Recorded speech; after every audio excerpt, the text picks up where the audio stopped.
Welcome back, dear friends, to the Crimson Academy's course on a tribute to His Holiness Abdu'l-Baha. Dear friends, we are picking back up on Hassan Baliuzi's immortal work, Abdu'l-Baha, the Center of the Covenant of Baha'u'llah. Dear friends, we are on Chapter 22, The War Years. The Ottoman Empire had always had subjects who sought to destroy it. In return for their unruliness, they had received condign punishment. As far back as the 16th century, under Sultan Selim I, the Grim, reigned from 1512 to 1520, the Shias of Anatolia, who favored Selim's rival, Shah Ismail I, the Safavid ruler of Iran, were massacred in their thousands. Greeks and Slavs, Macedonians and Albanians had, in the course of years, rebelled, met with harsh suppression, and finally obtained their freedom. With the overthrow of despotism, new hopes had arisen, but were soon dashed by the Young Turks. Within a few weeks of Turkey's entry into the war, the British occupied the port of Basra, deposed the Khedive of Egypt, proclaimed a protectorate over the country, and set policies in motion which would affect profoundly the future of the Ottoman realms. Arabs, the largest minority in the Ottoman Empire, had already shown signs of restiveness and were to pay for it dearly in Damascus at the hands of Jamal Pasha. Uprisings among them, particularly the revolt of the Sharif of Mecca, were still far off, but signs were discernible and the Turks were suspicious. It was also apparent that the call for a holy war, jihad, coming from Istanbul, would go unheeded.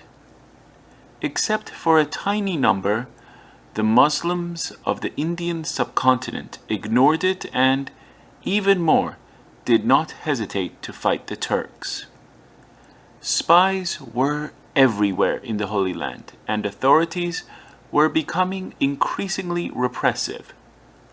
Fear was abroad, a fear which could sweep over the population like an epidemic, a fear such as was felt in Great Britain and France at the outbreak of the Second World War, when the opening of hostilities brought the prospect that whole towns and cities might be razed to the ground. An enemy warship did bombard the railway bridges between Akka and Haifa. On that occasion, a shell came down in the garden of Rezvan, but did not explode. One day, when the sea was calm with hardly a ripple on it, and rocks far from the shore were clearly visible under a sunny sky, the people of Akka took them from warships and fled en masse. It was against such a background that Abdu'l-Baha decided to move the Baha'is of Haifa and Akka away from the hysteria of the officials and the people around them.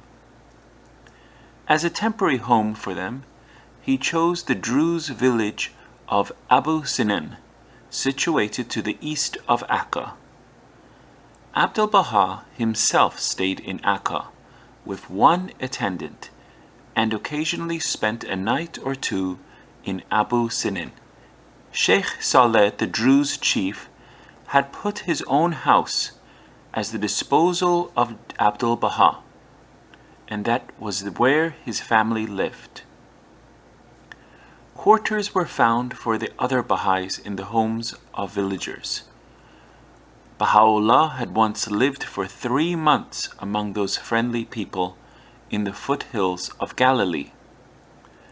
The room in the house of Sheikh Mazruq, which he had occupied, was always left untenanted.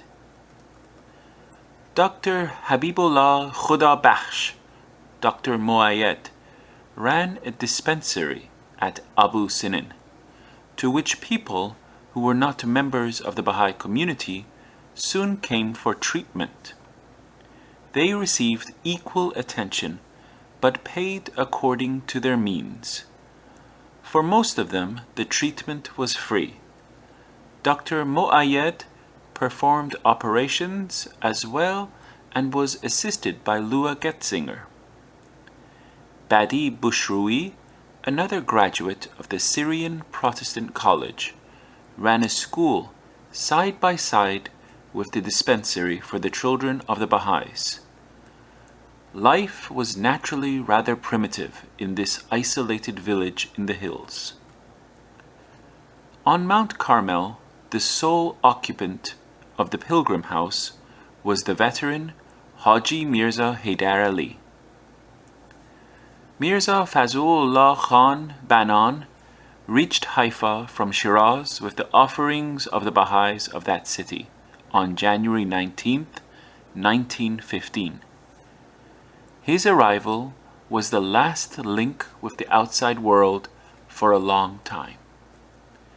Banan's journey was fraught with considerable difficulty, for he had to make his way from India to Haifa.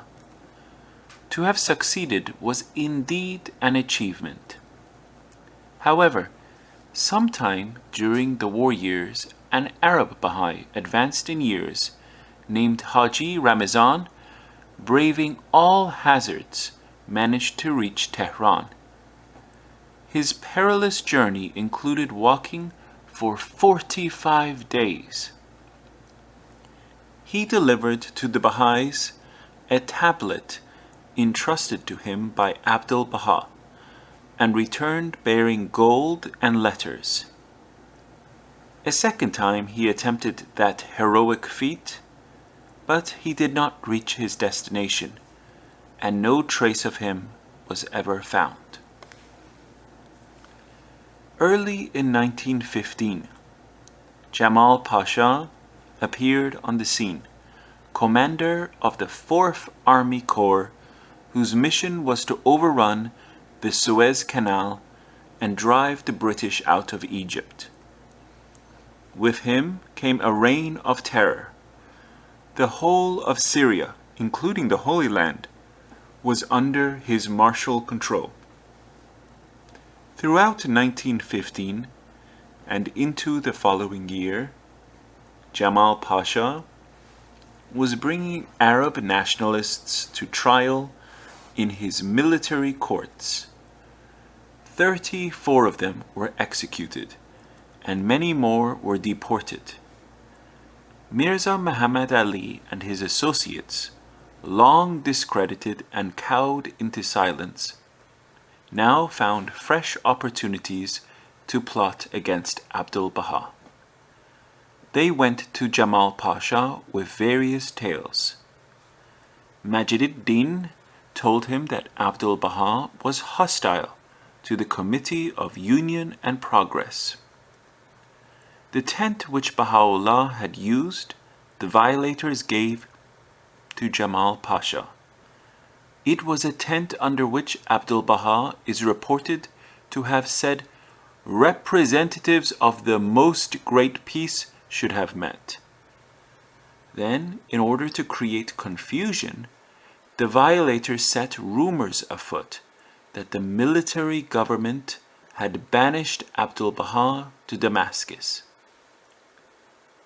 When Jamal Pasha encamped in the vicinity of Akka, he told the governor that he must see Abdu'l-Baha at once. Riding his donkey, Abdu'l-Baha went to the military cantonment. Jamal Pasha received him courteously, but told him that he was a religious mischief maker, which was the reason he had been put under restraint in the past. It happened that, in the days of Abdul Hamid, Jamal Pasha himself had been known as a political mischief maker. So, Abdu'l-Baha now replied that mischief making was of two kinds, political and religious. And then pointing at the arrogant Pasha, he said that so far the political mischief maker had not caused any damage, and it was to be hoped that the religious mischief maker would not do so either. Lady Blomfield has recorded another encounter between Abdu'l-Baha and Jamal Pasha, the story being related by Mirza Jalal, a son-in-law of Abdu'l-Baha. At the beginning of the year 1916, at about 7 o'clock one morning, Abdu'l-Baha sent me for his faithful coachman. "Tell Isfandiar to have my carriage brought, and you and Khusra be ready to accompany me to Nazareth in half an hour." We did as he commanded, and at the appointed time, Abdu'l-Baha left his home in Haifa, accompanied by Khusra and me. That day, the health of Abdu'l-Baha was not very satisfactory, as one could see by the signs of weariness on his blessed face. However, the commander-in-chief of the Syrian and Palestine fronts was in Nazareth. He was Jamal Pasha, and Abdu'l-Baha was determined to meet him there, so in spite of his great fatigue and physical weakness, the beloved started on his journey. Abdu'l-Baha arrived at Nazareth in the evening at 7 o'clock and took up his residence at the German hotel. The next day, the master was invited to lunch at the home of one of the notables of the town of Nazareth. He was one of the Fahum family. On that day, Jamal Pasha and nearly 200 of the war leaders were present at the lunch where the master sat down at 1 o'clock and arose from the table at 4. During all those hours, Abdu'l-Baha was speaking in Turkish on philosophical and scientific subjects and on heavenly teachings. So intense was his utterance that all stopped eating while they listened to his blessed words. Jamal Pasha, who had been his great enemy because of false accusations, had not paid the proper respect to Abdu'l-Baha when he had first arrived. Now, however, having heard the master speak so learnedly and wisely, he was most deferential and full of all kinds of politeness. When the time came for the master to rise, Jamal Pasha most courteously held the beloved's arm to assist him to leave the table, and himself led the way to the reception room, and seated the master comfortably. Finally, after answering more questions and giving wondrous light on many subjects, the master arose to bid farewell to his host. Jamal Pasha accompanied him out of the house and to the bottom of the steps, and would have gone further with the master, but was thanked with great kindness and urged by Abdu'l-Baha to return. This was that Jamal Pasha, who was not accustomed to rise from his seat to pay respect to anyone. Abdu'l-Baha was excessively fatigued and remained that night at the German hotel at Nazareth. But in time, the constant insinuations of the violators had their effect. Jamal Pasha stated that he would crucify Abdu'l-Baha when he returned victorious from his campaigns. When he did come back, however, he was in full flight, defeated and humiliated, and could not stop to carry out his threat.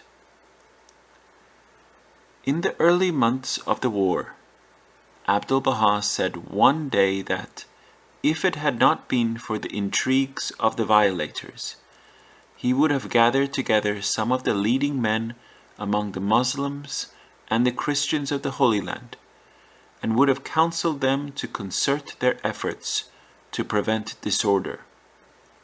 But the actions of the violators prevented this. Relative inactivity and increasing isolation in the opening months of 1915 made Abdu'l-Baha remark on another occasion that he wished he had gone to India, where his presence had been fervently requested. Not having work to do, he said, had an adverse effect on his physical condition. But although pilgrims could no longer come and correspondence was almost halted, Abdu'l-Baha was kept occupied with local affairs, and soon the task of raising and providing food for the Baha'i community and many others in need faced him. The mismanagement and the impositions of the Ottoman overlord were gradually leading to a state of near famine. No matter how relaxed or arduous life might be, Abdu'l-Baha always found or recalled a humorous situation. A cat purring beside his chair would amuse him. This cat, he remarked, is indeed joyous, so carefree, so free of fear. A donkey standing in the street made him remember that he saw no donkeys anywhere in the United States, and reminded him of a polar bear in the Paris Zoo. People were staring at the bear, he said, and the animal was staring back, as if wanting to say, "How did I get entangled with these folk?" A man passing by the gates of Abdu'l-Baha's house in Haifa, carrying a basket, put it down as soon as he saw him, saying that he could not find a porter and had to carry the basket himself. Abdu'l-Baha remarked afterwards that a man should not feel ashamed of doing useful work. Someone had written to ask where Abdu'l-Baha was. "Tell him," Abdu'l-Baha replied with a smile, "in front of a cannon." The war fever slowly abated, and life in Akka and Haifa, although not back to normal, became calmer and more sedate as the year advanced. Abdu'l-Baha felt then that the Baha'is could return to their homes. Edith Sanderson, who had remained behind when other Western Baha'is had gone, and had moved to Abu Sinan, left as early as January 1915, well before Italy's entry into the war on the side of the Allies in May 1915. She had obtained a passage on an Italian boat. On May 5th, the sojourn of the Baha'is at Abu Sinan came to an end. On that day, the box that contained the portraits of the Bab and Baha'u'llah, which was always kept in the room of the Greatest Holy Leaf, was brought back to Haifa by Badi Bushroui and Dr. Mo'ayed. 10 days later, the doctor himself, who had rendered sterling services, set out for Persia by the Baghdad route. From Persia, where the Baha'is were still being persecuted, news had come of a fresh martyrdom. Sheikh Ali Akbar Qarchani, a highly learned and respected Baha'i teacher, who had served the faith with distinction in the Caucasus and in India. was shot while making purchases in the bazaar of his native town. Abdu'l-Baha sent this cable to a Baha'i of Mashhad. May my life be a sacrifice unto Ali Akbar. I am well. Abbas. Iran fared very badly during the war. None of the belligerents respected her declared neutrality. Her own people adopted active partisan attitudes, the majority favoring Turkey and Germany. German and Turkish, Russian and British agents were everywhere. Russia and Turkey fought their battles in the north and the northwest of the country, each side receiving substantial aid from the Iranians. The British occupied the port of Bushehr in August 1915 and landed a small force at Bandar Abbas in March 1916 under Brigadier General Sir Percy Sykes, who, driving inland to Kerman, Yazd, and Isfahan, reached Shiraz in November. The central government was powerless.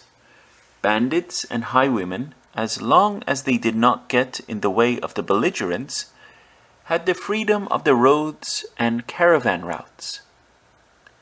Abdu'l-Baha had foreseen these lamentable events and had spoken of them to his countrymen in Paris. Baha'is had their share of tribulation. For them tragedy was never far off, and it was easy to make them suffer in order to appease others. The martyrdom of Mirza Fazlullah, the Mu'awwat Tujar, a well-known merchant of Naraq near Kashan, was a case in point. In Sultanabad, now Arak, a family of 7 were slain in their home in the dead of night. With the Baha'is back in Haifa, weekly gatherings were resumed in the house of Abdu'l-Baha, and it was in that latter half of the year 1915 that the memorials of the faithful took shape. These short biographies of early Baha'is, so eloquent and pellucid, animated and moving, were spoken by Abdu'l-Baha in these meetings. Each one, a sparkling gem, will remain unmatched. 79 people are mentioned, and most of them are those who were exiled with Baha'u'llah to Akka. But others are included, such as Haji Mirza Muhammad Taghi, the Wakil-ud-Dawla, the builder of the Mashlaskar of Ishqabad, and his brother, Haji Mirza Muhammad Ali. Tahireh, although a luminary of the Babi dispensation, also features in that galaxy. These talks of Abdu'l-Baha were compiled into a book, which was published in Haifa in 1924 with the title Tazkiratul Wahfa, the Memorials of the Faithful. To this period, and a little beyond, also belongs a slim volume, Risaliya Tisa Ashariya, 19 discourses on the lives of the Bab and his 2 heralds, Sheikh Ahmad Asai and Sayyid Kazim Rashdi. These discourses were written by Ahmad Sohrab at the instruction of Abdu'l-Baha for the use of the Baha'i youth at meetings in the Pilgrim House on Mount Carmel. Abdu'l-Baha himself corrected and amended them. 19 discourses together with a short autobiographical monograph by Agha Muhammad Mustafa Baghdadi, who, in his childhood, went to Persia with his father, Sheikh Muhammad Shibil, in the company of Tahirih. Was published in Cairo in 1919 by Sheikh Mu'ayyid al-Kurdi, an outstanding pupil of Mirza Abu Fazl. As the war years followed, their weary course, their depredations and misgovernment of Ottoman authorities, to which was added devastation caused by locusts, led to increasing scarcities and hardships. Abdu'l-Baha now arose to alleviate suffering. There were properties and lands in the Jordan Valley and beyond, at Samra and Adisiyeh, and by the shores of the Sea of Galilee, Lake Tiberias, which Abdu'l-Baha could cultivate for food. Some of these were part of the endowments of the shrines of Baha'u'llah and the Bab. Sons of Mirza Muhammad Quli, the faithful half-brother of Baha'u'llah, owned land at Nuqayb on the northern shore of the Sea of Galilee, where Mirza Muhammad Quli was buried. In the past, Abdu'l-Baha had stayed at Tiberias from time to time, whenever he needed a respite from the humidity of the coast. But in summertime, the heat in Tiberias and in the lands that lie below it is intense and onerous. Until the return of normal conditions, Abdu'l-Baha had to spend days and weeks in and around Tiberias. The wheat he sent to Akka was given into the care of a lady named Sakineh Sultan, in whom he had great confidence.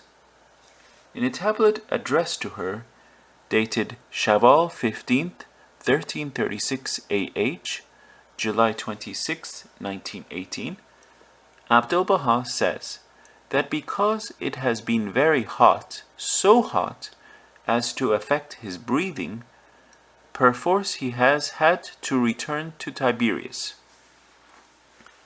If he obtains relief in Tiberias, he will stay until all the wheat is secured. Otherwise, he will have to return to Akka and Haifa. He has sent some wheat for the time being to be distributed according to the list enclosed. He also states that prices have gone up considerably, more than threefold in comparison with the previous year. The cost of transport is also doubled and trebled. It is indicated that there was a shortage of camels for transport because Abdu'l-Baha states that much more wheat will be dispatched when camels are available. In another tablet in which Sakineh Sultan is told to give 2 kales of wheat to Agha Jamshid, Abdu'l-Baha says that he yearns to visit the shrine of Baha'u'llah. He has been so heavily occupied that he has been prevented from going there. Most of the communications to Sakineh Sultan regarding the distribution of wheat consist of a list of names and quantities. The brevity of the following may be indicative of how pressing time was. Rattles, 1. Neighbor's daughters, 25. Abdur Rahman, the son of Ahmad Effendi, 30. Hannah's wife, 15. The fat woman, 25. Rafet, 25. Although at Abdu'l-Baha's table, both before and after the war, his guests were provided with choice dishes, and there were times when he himself cooked for them. His own food was often a very simple fare. He took little meat and hardly any fruit. His preference was for milk, cheese, and herbs such as mint, tarragon, and basil. The ravages of war were mounting. The British Indian Army was pushing forward in Mesopotamia, and in spite of its grave setback in April 1916 at Khutul al-Amara, it retrieved its position and captured Baghdad in March 1917. A month later, the United States declared war on Germany. The isolation of the Holy Land was almost complete. Shoghi Effendi said of Abdu'l-Baha in those days, "Agony filled his soul at the spectacle of human slaughter, precipitated through humanity's failure to respond to the summons he had issued, or to heed the warnings he had given. Surely sorrow upon sorrow was added to the burden of trials and vicissitudes which he, since his boyhood, had borne so heroically, for the sake and in the service of his father's cause. And yet during these somber days, the darkness of which was reminiscent of the tribulations endured during the most dangerous period of his incarceration in the prison fortress of Akka, Abdu'l-Baha, whilst in the precincts of his father's shrine, or when dwelling in the house he occupied in Akka, or under the shadow of the Bab's sepulchre on Mount Carmel, was moved to confer once again, and for the last time in his life, on the community of his American followers, a signal mark of his special favor, by investing them on the eve of the termination of his earthly ministry through the revelation of the tablets of the divine plan, with a world mission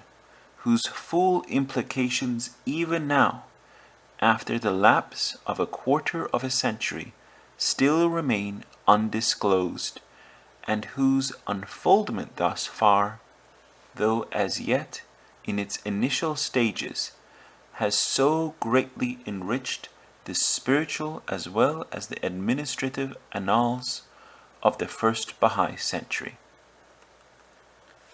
The tablets of the divine plan are 14 in number and were revealed at 2 separate times, 8 of them in 1916 and 6 in 1917. They can be thus tabulated. 1.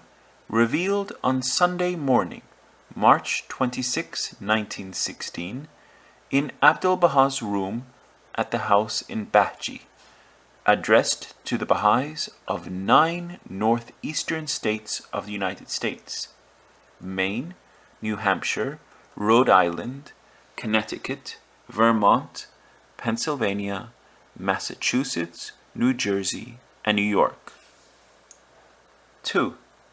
Revealed on Monday morning, March 27, 1916, in the garden adjacent to the shrine of Baha'u'llah, addressed to the Baha'is of 16 southern states of the United States: Delaware, Maryland, Virginia, West Virginia, North Carolina, South Carolina, Georgia, Florida, Alabama, Mississippi, Tennessee, Kentucky, Louisiana, Arkansas, Oklahoma, and Texas.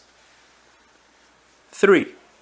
Revealed on Wednesday morning, March 29, 1916, outside the house in Bahji, and addressed to the Baha'is of 12 central states of the United States: Michigan, Wisconsin, Illinois, Indiana, Ohio, Minnesota, Iowa, Missouri, North Dakota, South Dakota, Nebraska, and Kansas. 4. Revealed on Saturday morning, April 1st, 1916, in Abdu'l-Baha's room at the house in Baha'u'llah, addressed to the Baha'is of 11 western states of the United States: New Mexico, Colorado, Arizona, Nevada, Utah, California, Wyoming, Montana, Idaho, Oregon, and Washington. 5. Revealed on Wednesday morning, April 5th, 1916, in the gardens adjacent to the shrine of Baha'u'llah, and addressed to the Baha'is of Canada, Newfoundland, Prince Edward Island, Nova Scotia, New Brunswick, Quebec, Manitoba, Alberta, Ontario, Saskatchewan, British Columbia, Yukon, Mackenzie, Ungava, Keewatin, Franklin Islands, and Greenland. 6. Revealed on Saturday morning, April 8th, 1916, in the garden outside the shrine of Baha'u'llah, and addressed to the Baha'is of the United States and Canada. 7. Revealed on Tuesday morning, April 11th, 1916, in Abdu'l-Baha's room at the house in Baha'u'llah, and addressed to the Baha'is of the United States and Canada. 8.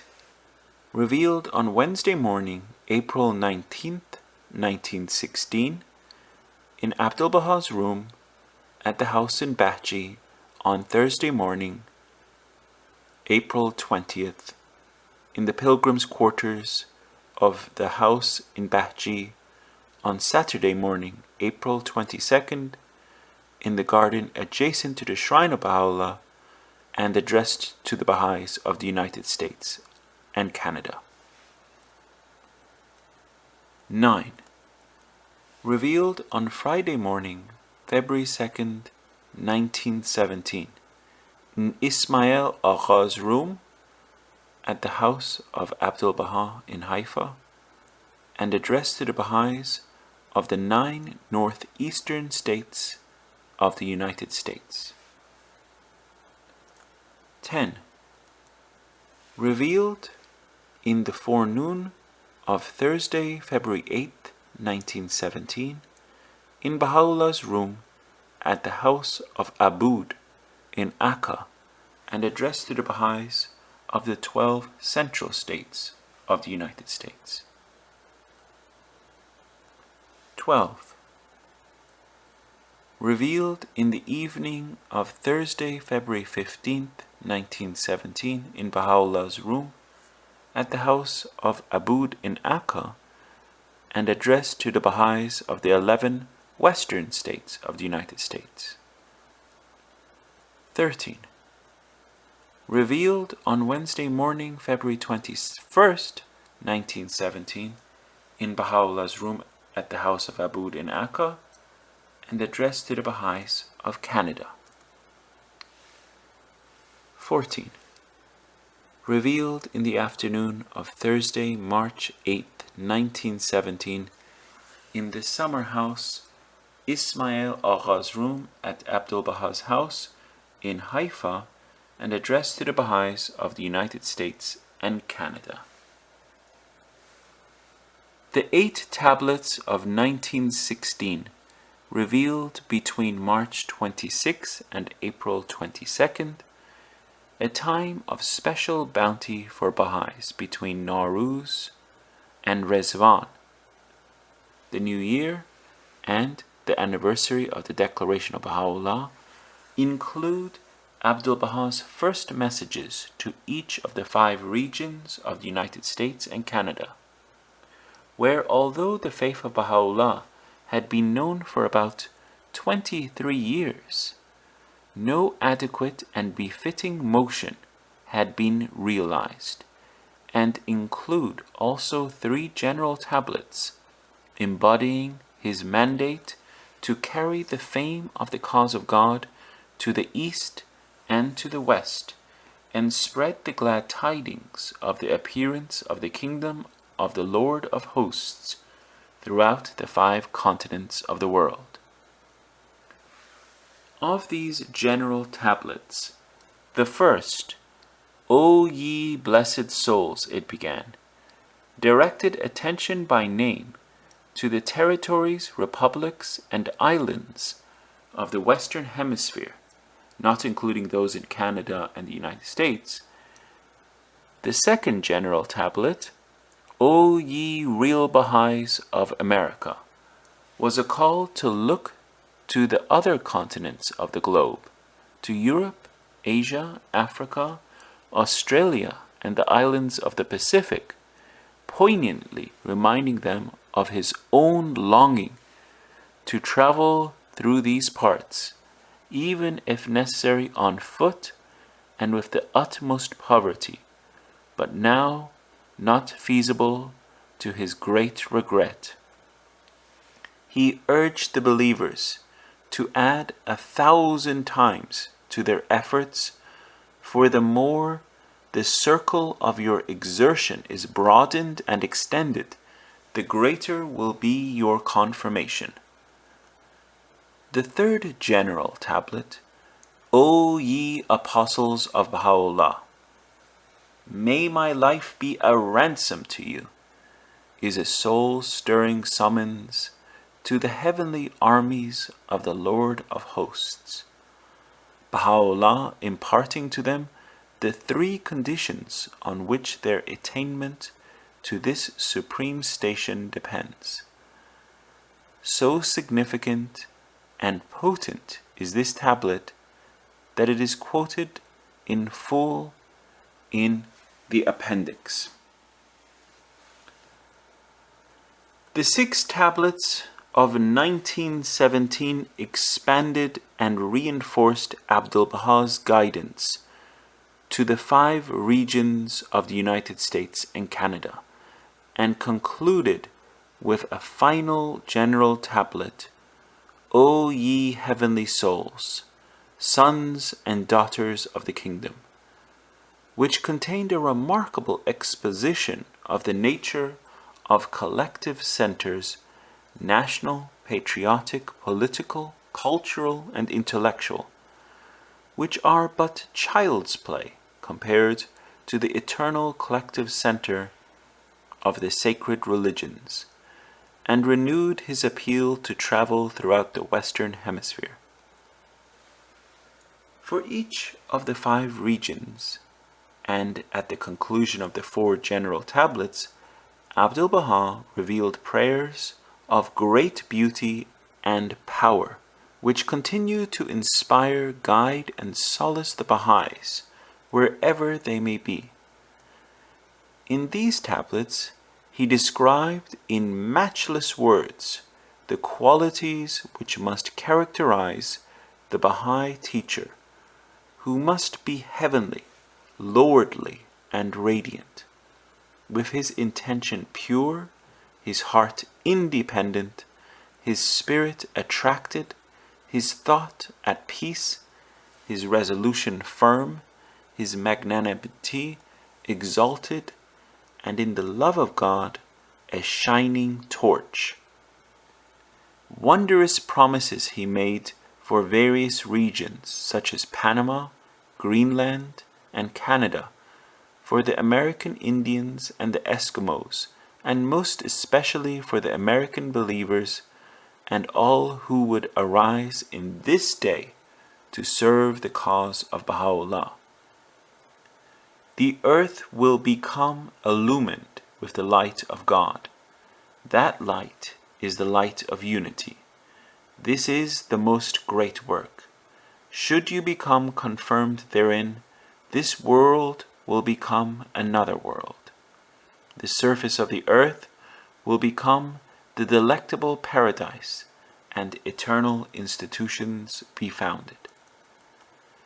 At present your confirmation is not known and understood. I hope that ere long it may throw a mighty reverberation through the pillars of the earth.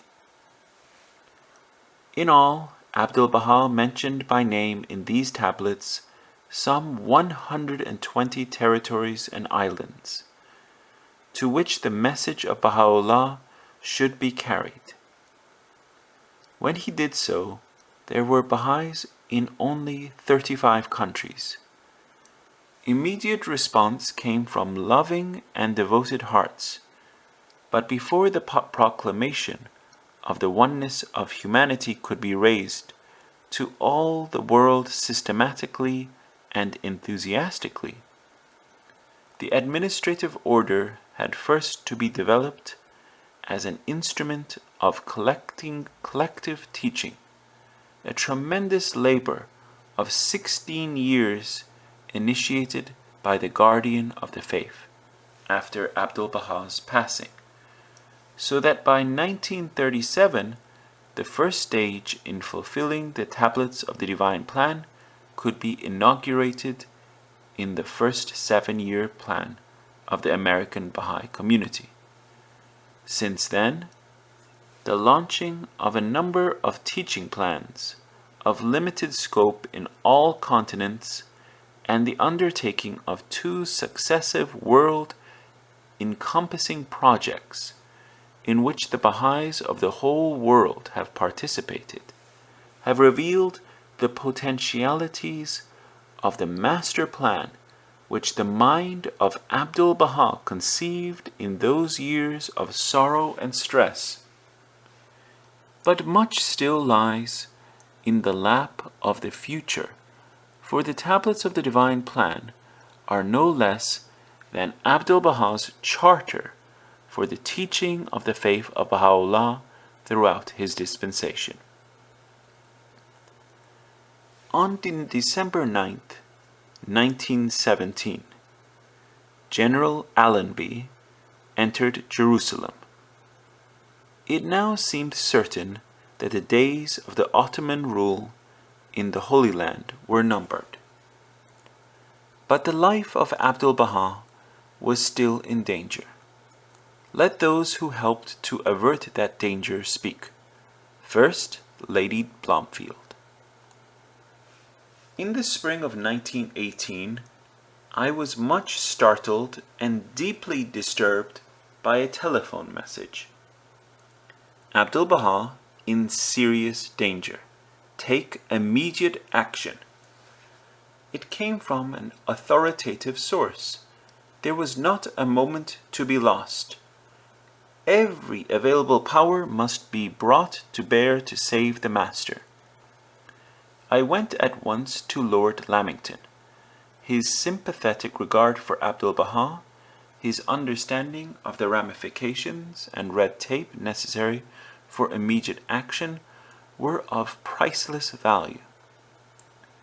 A letter was immediately written to the Foreign Office explaining the importance of Abdu'l-Baha's position, his work for true peace, and for the spiritual welfare of many thousands of people. Through the influence of Lord Lamington and his prompt help, the letter with its alarming news was at once put into the hands of Lord Balfour. That very evening a cable was sent to General Allenby with these instructions: extend every protection and consideration to Abdu'l-Baha, his family and his friends when the British march on Haifa. So a terrible tragedy was averted by the promptness and understanding of Lord Lamington and the power of Lord Balfour, his colleagues in the cabinet here in London, and by the devotion, efficiency, and promptitude of Major Tudor Pole at the Turkish end, for Haifa was still in the hands of the Turks.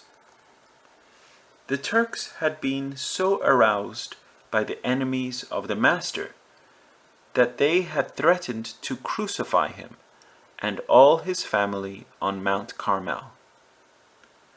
When General Allenby took Haifa several days before it was believed possible for him to do so, he sent a cablegram to London, which caused everybody to wonder, and especially filled the hearts of the Baha'is in all the world with deep gratitude to the Almighty Protector.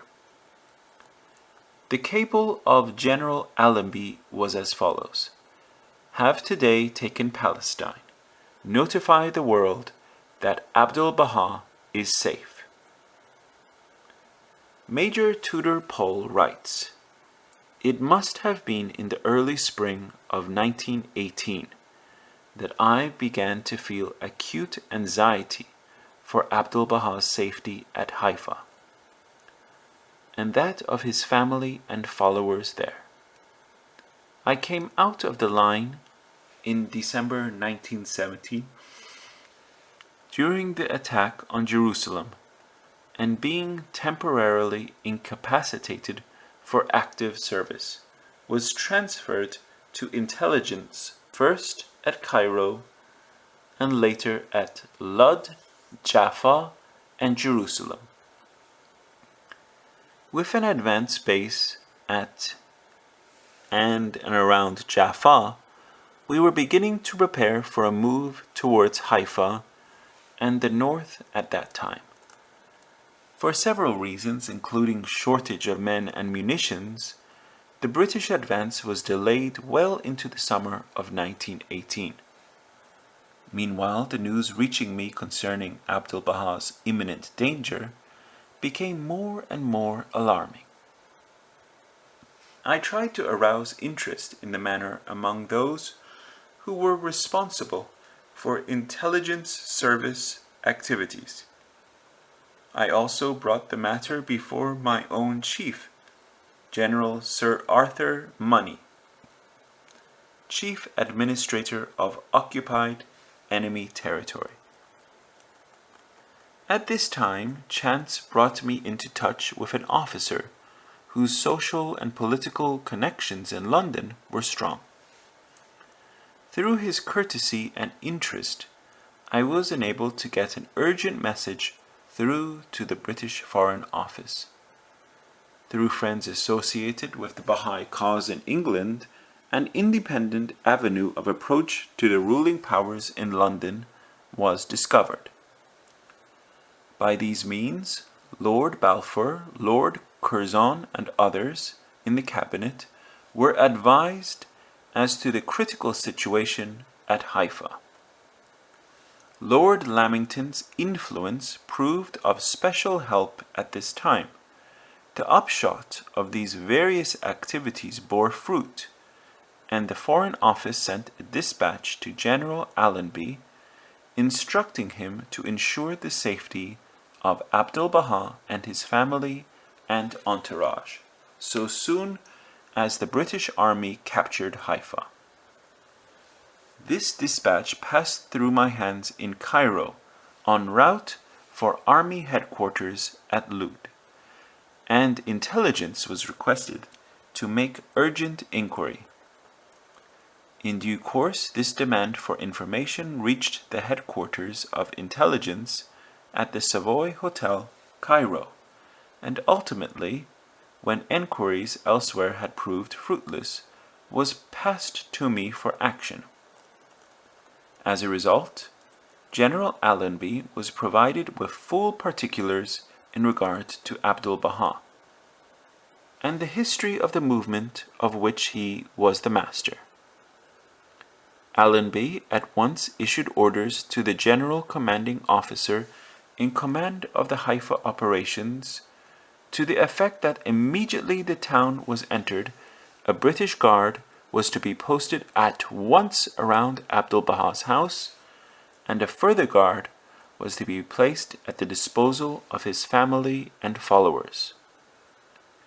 Means were found for making it known within the enemy lines that stern retribution would follow any attempt to cause death or injury to the great Persian master or to any of his household. When Haifa was ultimately taken, these instructions for posting a guard were duly carried out, and all dangers of death or accident were thereby averted. It was a wonderful experience, in the midst of the chaos of war conditions, to visit the Master at his Mount Carmel home, which even at that time was a haven of peace and refreshment.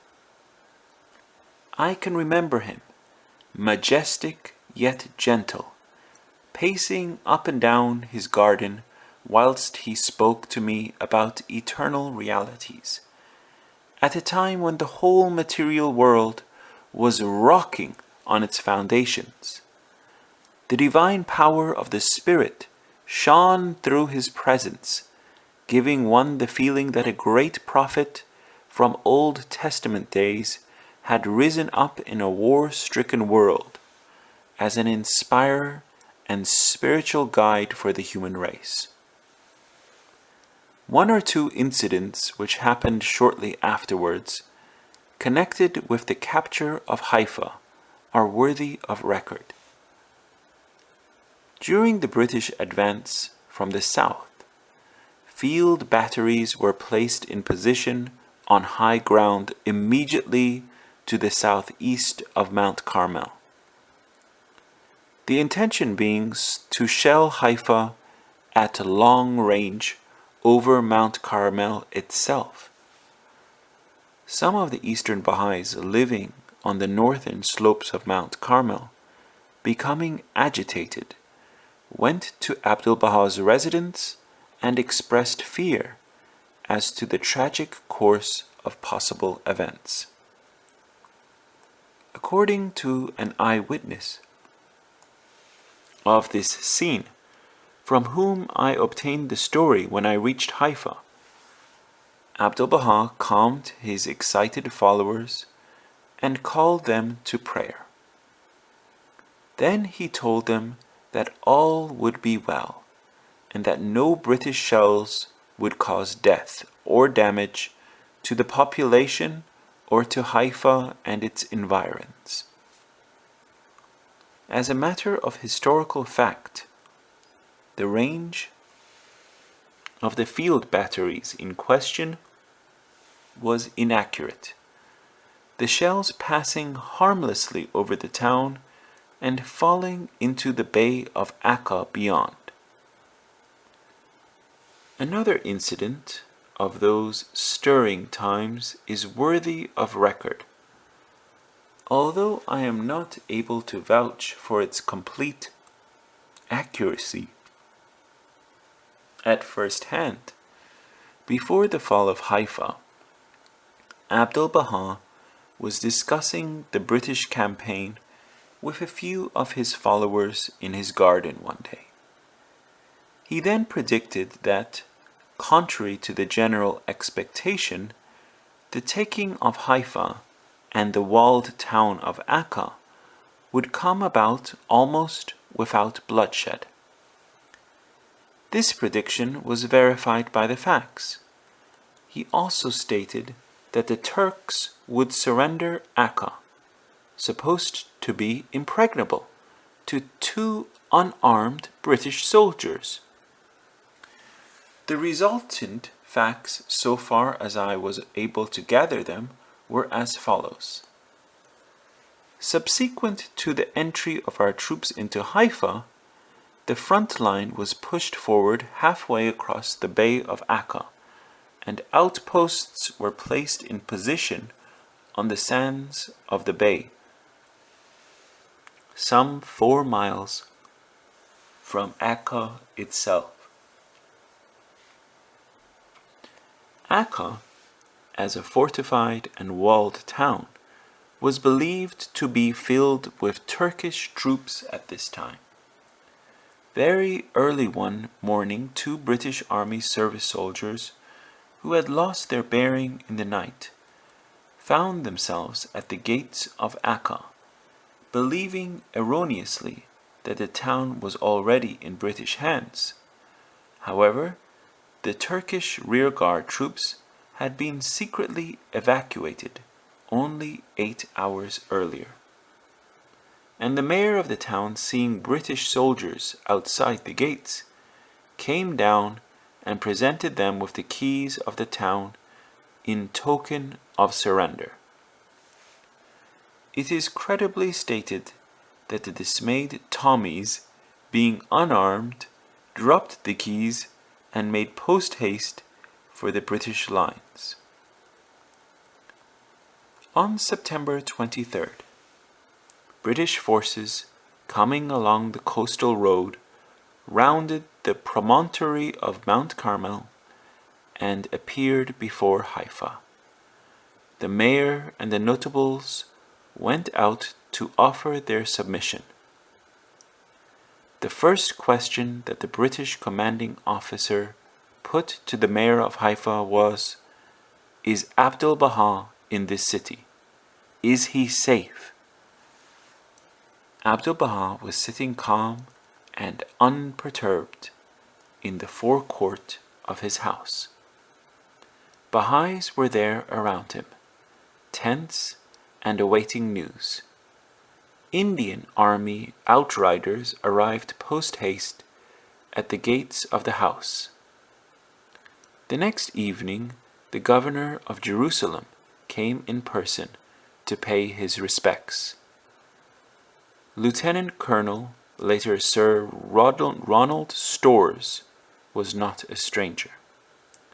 He had known Abdu'l-Baha as far back as the days of his incarceration within the city walls of Akka. He came again the following morning, September 25th, before returning to Jerusalem.